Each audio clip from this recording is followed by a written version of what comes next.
Muy buenos días, oyentes. Eh, el siguiente video va a tratar sobre nuestro proyecto del grupo 5 del proyecto de la clase de métodos matemáticos para ingeniería de la sección de las 5 de la tarde, que va a consistir en el oscilador de Van de Poel. Los integrantes de nuestro grupo son Kimi Yolanda Nicole Hernández Reyes y su servidor Cristian José Cruz Borjas. Somos el grupo número 5 y les vamos a hablar sobre el oscilador de Van der Pol. Y por ende vamos a tener como objetivos estudiar cómo las ecuaciones diferenciales son aplicadas en la vida real, lo que hemos ido aprendiendo en nuestra clase de métodos matemáticos. Aplicar uno de los métodos matemáticos visto en la clase por la resolución de ecuaciones diferenciales que modela el oscilador de Van der Pol. Aparte de dar teoría, vamos a dar un ejemplo sobre esto. Y lo vamos a resolver en dicho video. Y podemos continuar. Antes de empezar a hablar del oscilador de Van der Pol, eh, hablaremos del precursor Balthasar Van der Pol, quien fue el creador de dicho cuando estaba trabajando en Philips, y llegó en que es una ecuación diferencial de segundo orden no lineal que tiene propiedades excepcionales. Este oscilador con amortiguamiento no lineal está compuesto por la siguiente ecuación diferencial de segundo orden homogénea, donde x es variable dinámica y el parámetro epsilon es mayor que cero por las características físicas del circuito. Es de interés de este proyecto hacer un análisis teórico y experimental de las características y comportamientos del oscilador de Van der Pol, desde el punto de vista de los sistemas dinámicos en función de la variable x que representa el voltaje del circuito y el parámetro de amortiguamiento epsilon, con el objeto de encontrar sus condiciones de estabilidad y la posible presencia de ciclos límites en el sistema. Para esto se seguirá una técnica de análisis del sistema de ecuaciones diferenciales que corresponde a la ecuación diferencial original.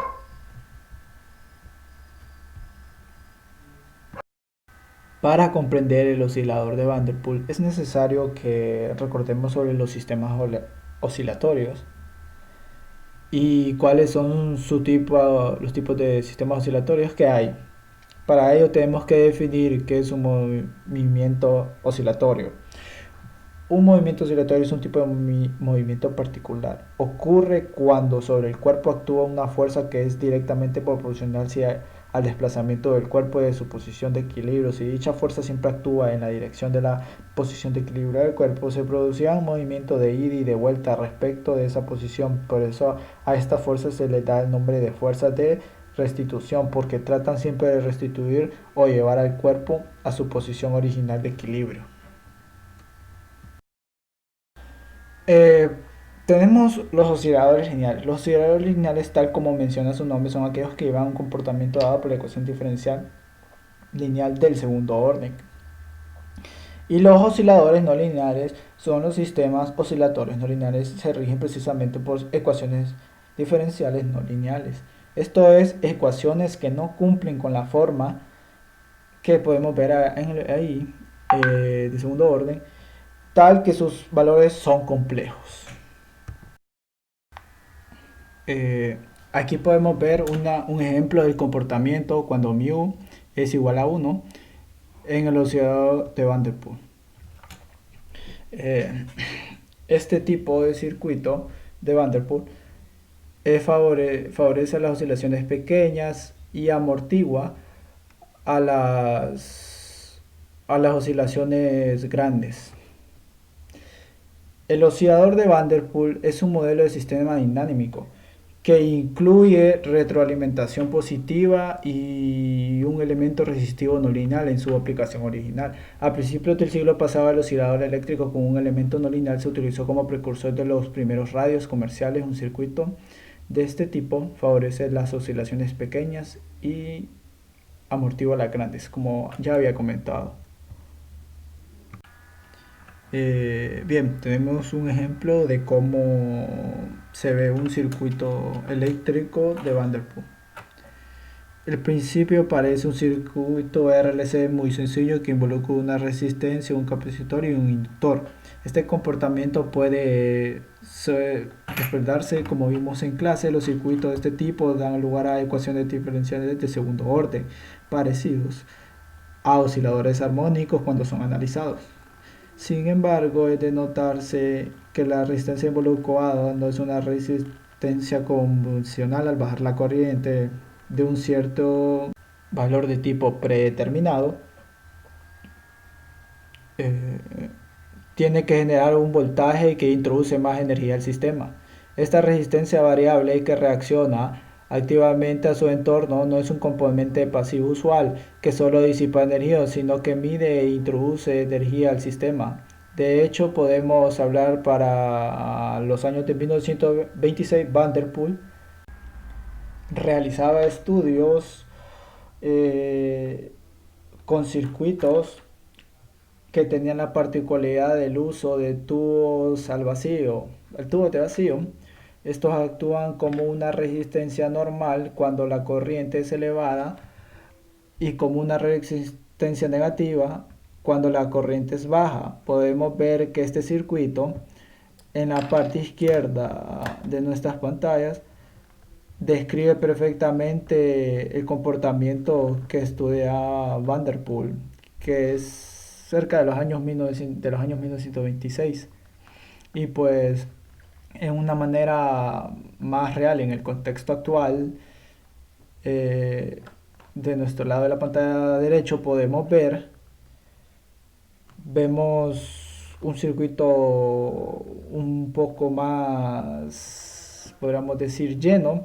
Este circuito en apariencia utiliza la electrónica moderna en estado sólido para recrear las oscilaciones de Van der Poel según construido hace unos años en el Instituto Tecnológico Instituto Tecnológico de Estudios Superiores de Monterrey. Y este circuito que vemos aquí lo vemos que se comporta muy similar al circuito principal que habíamos visto de circuito básico que presentaba las oscilaciones de Van der Poel. Es la misma, al final termina siendo la misma analogía para resolver los dos circuitos que estamos viendo. Se llevará a cabo un estudio matemático formal de las características y comportamiento del oscilador de Van der Poel. Para ello necesitamos saber lo siguiente: que el oscilador no formado, dos regímenes interesantes para las características del oscilador no formado son cuando mu es igual a 0, es decir, no hay ninguna función de amortiguamiento, la ecuación se convierte en una ecuación de segunda derivada de x con respecto al tiempo, segunda derivada, más x igual a 0. Esta es una forma del oscilador armónico simple y siempre existe la conservación de la energía cuando mu es mayor que 0. El sistema entrará en un ciclo de límite acerca del origen cuando x es igual a la derivada de x entre la derivada del tiempo. Eso es igual a 0. El sistema es inestable y lejos del origen se amortigua el sistema. Van der Poel no tiene una solución exacta analítica. Tal solución existe para el ciclo límite si f de x, la función de x en la ecuación Leonard es una función constante por tramos. A continuación vemos una ecuación diferencial que vamos a trabajar, y para resolver este tipo de ecuaciones diferenciales vamos a utilizar el método de Cauchy-Euler, que lo vamos a explicar también para retroalimentar. El método a utilizar será el método de Cauchy-Euler para resolver esta ecuación diferencial. Para la solución de la ecuación diferencial de Cauchy se supone que dicha solución tiene la forma de y es igual a Euler elevado a la mx, donde m será una variable por determinar en la cual, dependiendo de los valores que resulten, viene a dar la solución o las raíces que se satisfacen. una ecuación si es cuadrática o si es de coeficiente constante, como hacer en este caso, pero en sus términos más generales, Euler eh, puede expresar las ecuaciones de segundo grado lineales con coeficientes que no son constantes, sino que son variables. Y podemos, con el método de Cauchy, poder encontrar las soluciones de la forma ya antevista. Ahora en nuestro caso tenemos coeficientes constantes. Entonces, cuando hay coeficientes constantes, simplemente se utiliza la homogénea asociada. Pero quiero recordarles globalizar el método de Euler en este tipo de ecuaciones diferenciales lineales. La principal característica de este tipo de ecuación es que el grado de la variable independiente es similar al orden de la derivada que la acompaña. ¿Qué quiere decir? Que el grado de la variable ax a la 2 es independiente, es grado a 2 igual que el orden de la derivada que la acompaña. Es de orden 2. Podemos ver que x también el grado de y es 1 y el orden de la derivada es 1. Y en C podemos ver que en Y no hay ningún, bueno, que el grado es 0.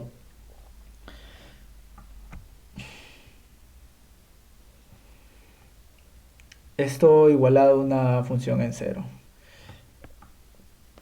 Podemos también poner la forma canónica. Para esto se divide, para esto se divide entre a ambos lados de la ecuación, como podemos ver en la imagen de la ecuación 2. Luego podemos sacar, bueno, ahora se resuelve su homogénea asociada por el método de coeficientes constantes. Para una ecuación diferencial de segundo orden, su homogénea asociada sería la siguiente. Este tipo de ecuaciones se puede resolver con las fórmulas cuadráticas y dependiendo del resultado tendremos los siguientes casos, o sea, las raíces. Las raíces nos generan tres casos, como podemos ver. eh, el caso 1, las raíces reales distintas, las raíces reales repetidas y si las ecuaciones características tienen las raíces complejas conjugadas. Este tipo de solución ya es con la forma de Euler. Bueno, entonces ya sabiendo cómo resolver nuestra ecuación podemos continuar. Ya sabemos con qué método vamos a resolver nuestra ecuación diferencial del oscilador del Van der Pol. Entonces continuamos en la resolución de esta ecuación diferencial. Pero nuestra ecuación ya está en su forma canónica, por lo que pasamos de un solo a escribir la ecuación característica, que m elevado a la 2 más 1 es igual a 0. Recordando que tomamos a la constante como 0, constante que está fuera del 1 menos x a la 2. Simplemente tenemos un sistema idealizado. Es un sistema o proceso físico idealizado. Entonces, por ende, podemos poner como m cuadrado es la segunda derivada, más 1, más una constante es igual a 0. Esto nos da unas raíces complejas que podemos ver que nos da una ecuación cuadrática y que nos da más menos y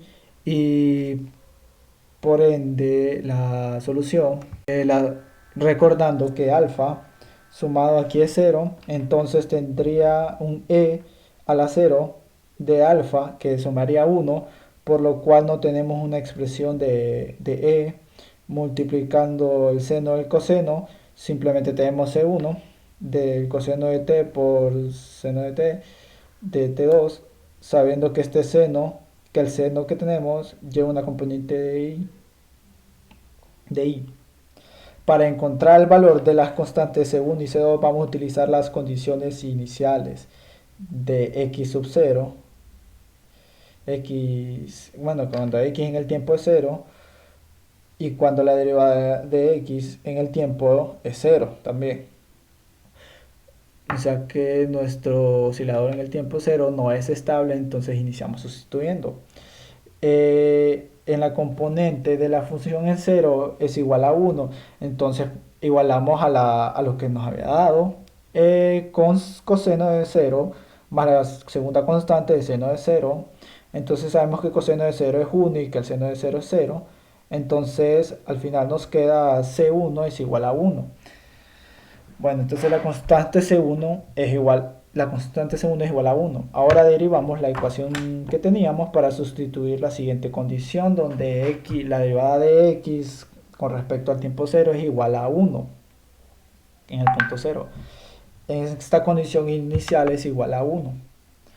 1 va a ser igual a menos 1 por el seno de 0, que el seno de 0 es 0, más C2 por 1, que el coseno de t es 0. El coseno de 0 es 1, entonces esta expresión se nos hace 0, porque 1 por 0 es 0, más C2, que sería igual a 1 al final. Entonces ya tenemos los valores de nuestra constante, por lo que la solución a nuestro sistema queda de la siguiente forma: x con respecto al tiempo es igual al coseno de t más seno de t.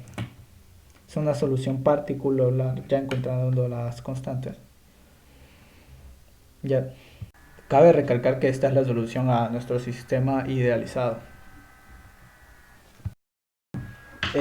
Bueno, como conclusión podemos tener que de forma general concluimos que la ecuación de Van der Pol tiene innumerables aplicaciones donde se modelan fenómenos que oscilan de manera periódica y estable, como lo puede ser el corazón, circuitos temporizadores, etc. Por tal razón resulta de particular interés el análisis de esta ecuación diferencial. Asimismo, podemos diseñar un circuito en donde se representa esta misma y darles un uso en específico.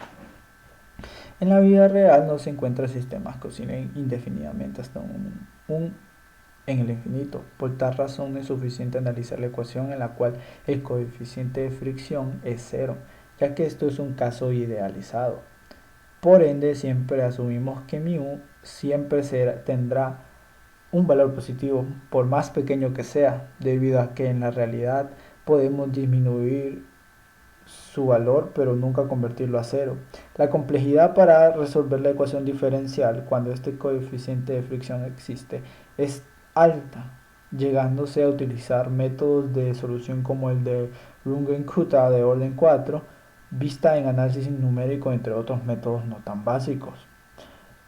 Para efectos de simplicidad se asumirá que la amortiguación es cero, por ende el sistema oscila de forma indefinida. Para obtener un trabajo completo, el proceso experimental, tanto como los datos recopilados, es fundamental. Por tal razón, el siguiente paso en esta investigación sería poder modelar un sistema que simule las características del oscilador de Van der Pol de forma física y poder relacionar de forma directa la teoría con la realidad. Muchas gracias por ver este video. Espero que hayan aprendido o tener conocimiento ya de esta oscilación de Van der Pol y sus beneficios que nos trae. Muchas gracias.